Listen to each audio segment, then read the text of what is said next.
अस्सलाम वालेकुम friends, welcome back to Top Smarties. Drama serial Sun Mere Dil. Bilal ने सदफ का अपॉइंटमेंट लेटर बनवा लिया और फिर मिर्ज़ा साहिब को हुक्मन कह देते हैं, सदफ यहाँ मेरे ऑफिस में जॉब करेगी, ये मेरा फ़ैसला है। और आपको लगता है ना कि मैं उसके लिए कुछ बुरा ख्याल रखता हूँ, तो मैं आपको यकीन दिलवाता हूँ कि मेरा और उसका सामना कभी नहीं होगा। और जैसा कि आपने कहा था कि मैं पीकर उसका नाम ना लूं, तो जैसे ही मैंने पी रखी होगी, मैं तो स्टाफ वालों से उसके बारे में पूछूंगा भी नहीं कि वो आई भी है या नहीं।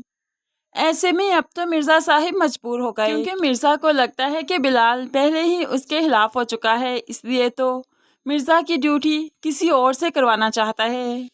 अब मिर्ज़ा यहाँ पर बिलाल को एयरपोर्ट छोड़ने जाता है और वापसी पर फिर जब घर जाता है तो सदफ की माँ को उसका अपॉइंटमेंट लेटर देता है। जो सदफ की माँ जब सदफ को देती है तो सदफ कहने लगी, मैं तो वहाँ जॉब नहीं करूँगी, मेरे तो कुछ और ही प्लान्स हैं, मैंने वहाँ जॉब करने के बारे में तो कभी नहीं सोचा।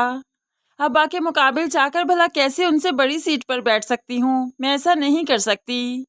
लेकिन आखिरकार सदफ को ऐसा करना ही पड़ेगा, जब घर के हालात ठीक नहीं तो फिर सदफ को ये सब कुछ करना ही होगा, वहाँ जॉब करनी ही होगी। जावियार जिसकी तबीयत दिन ब दिन खराब होती जा रही है, बुखार तो कभी कम हुआ ही नहीं। ऐसे में डॉक्टर ने कुछ रिपोर्ट्स करवाने का कहा था, जो अगले दिन सदफ की माँ मिर्ज़ा साहिब से कहती है कि आते हुए बेटे की रिपोर्ट्स देते आना। तो मिर्ज़ा साहिब कह देते हैं, बेटे को बुखार भी होना, रिपोर्ट्स लानी हो तो बाप की टांगें कांप सी जाती हैं, मैं ये सब कुछ कैसे करूँगा। लेकिन आखिरकार रिपोर्ट्स तो मिर्ज़ा साहिब को लेकर आनी ही थी।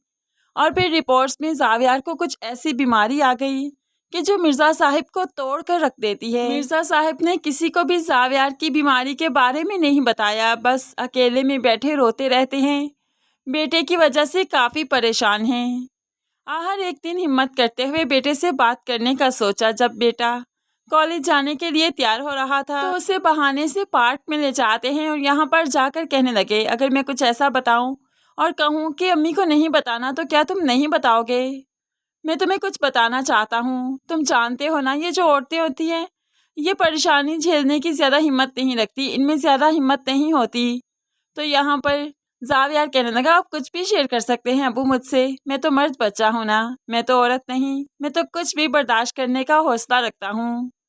अब तो बाप के ज़ारों कतार आंसू बहने लगे, बेटे को जल्दी से गले से लगा लेते हैं। दूसरी तरफ अमार अपनी मोहब्बत में आगे बढ़ता ही जा रहा है, यकतरफा मोहब्बत को लेकर चल रहा है। तो दानिया फिर से कॉल करते हुए कहने लगी, कहाँ तक पहुंची तुम्हारी मोहब्बत? तो अमार कहने लगा, मेरी मोहब्बत यकतरफा ही सही लेकिन बहुत स्ट्रॉन्ग है। मुझे तो ऐसा लगता है जैसे तुमसे भी बात करता हूँ तो उसके साथ बेवफाई करता हूँ। अब तो ये आलम है कि किसी से बात करना गुनाह सा लगता है। दानिया अमार की ये शिद्दत देखकर तड़प जाती है, बहुत रोती है। अब अमार जिसे अपॉइंटमेंट लेटर मिल चुका था बिलाल अब्दुल्ला की कंपनी की तरफ से, उसे तो अब यहाँ पर आना ही था। हमशा को जब अमार की फीलिंग्स का मालूम पड़ा तो उसे ज़रा सुकून आ गया, क्योंकि वो बिलाल को चाहती है और उसे ऐसा लगा था कि बिलाल जैसे सदफ में इंटरेस्टेड है, तभी तो बगैर कहे उसका अपॉइंटमेंट लेटर बनवा दिया। इसलिए तो वो अमार से कहने लगी, तुम अपनी फीलिंग्स का इजहार डेली किया करना सदफ से, क्योंकि अब तुम्हारे लिए काफ़ी अच्छा रहेगा, क्योंकि बहुत जल्द वो तुम्हारे साथ वाली सीट पर आकर बैठने लगी है।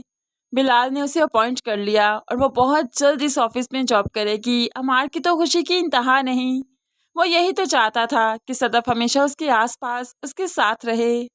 लेकिन सदफ उसके साथ तो नहीं, लेकिन बिलाल अब्दुल्ला के साथ ज़रूर रहेगी। और अगली एक साथ में हम हमशा और अमार की केमिस्ट्री को आगे बढ़ते हुए देखेंगे।